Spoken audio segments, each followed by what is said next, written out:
Iran ने Israel के Dimona nuclear plant यानी उस शहर पर हमला जरूर किया, मगर खास तौर से परमाणु ठिकानों को निशाना नहीं बनाया।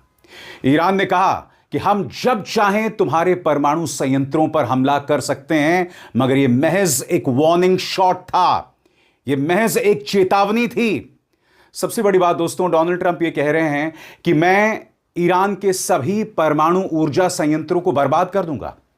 हालांकि ईरान ने इसका जवाब दिया है और कहा है कि ऐसा करने की गुस्ताखी मत करना, वरना इस पूरे इलाके में जितने भी अमेरिकी इंटरेस्ट हैं, जितने भी इजरायली डीसैलिनेशन प्लांट्स हैं, हम सबको बर्बाद कर देंगे। मगर आप जानते हैं, ये जो धमकी डोनाल्ड ट्रंप ने दी है, उसके पीछे उनकी हार छिपी हुई है। क्योंकि डोनाल्ड ट्रंप ये भी नहीं जानते कि ईरान के ऊर्जा संयंत्रों को, एनर्जी प्लांट्स को बर्बाद करना नामुमकिन है। क्यों? क्योंकि